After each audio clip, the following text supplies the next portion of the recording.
Assalamualaikum warahmatullahi wabarakatuh. Allahumma sholli ala sayyidina Muhammad wa ala ali sayyidina Muhammad. Perang Zi-Amar. Peperangan ini merupakan operasi militer terbesar yang dipimpin Rasulullah SAW sebelum Perang Badar. Peristiwa ini terjadi pada bulan Muharram tahun ketiga Hijriah.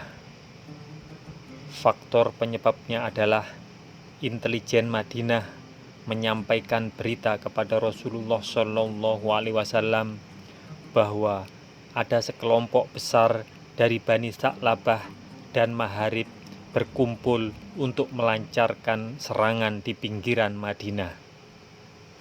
Maka Rasulullah SAW mendorong kaum muslimin untuk keluar berperang. Kemudian keluarlah beliau membawa 450 tentara yang berkendaraan maupun yang berjalan kaki. Beliau menyerahkan urusan Madinah kepada Utsman bin Affan.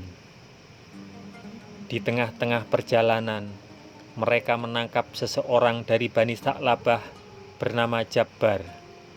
Ia pun dibawa kepada Rasulullah SAW. Lalu beliau menyerukan Islam kepadanya dan ia pun masuk Islam. Kemudian dibolehkan bergabung bersama Bilal dan menjadi penunjuk jalan pasukan kaum muslimin menuju daerah musuh. Musuh bercerai-berai di puncak-puncak gunung ketika mendengar kedatangan pasukan kaum muslimin. Nabi SAW bersama pasukannya sampai di tempat berkumpulnya mereka, yaitu di Zi-Amar.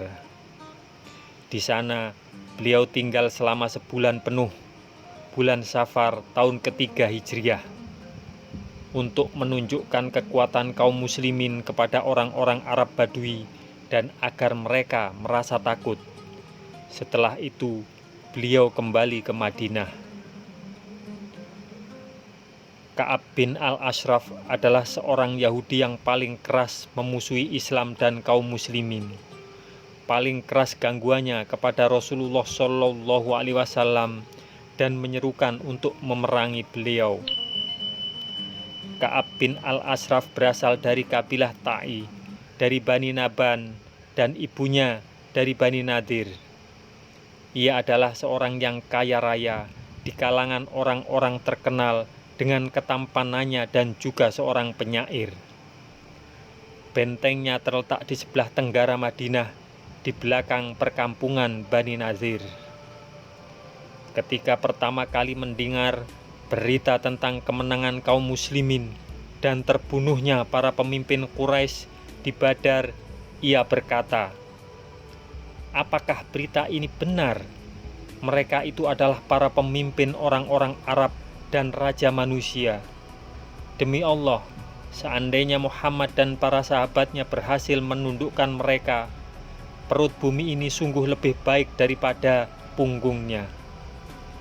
Tatkala kebenaran berita tersebut sudah dapat dipastikan, musuh Allah tersebut tergerak untuk mencaci Rasulullah SAW dan kaum muslimin, memuji musuh-musuh kaum muslimin, dan membangkitkan mereka untuk memusuhi kaum muslimin.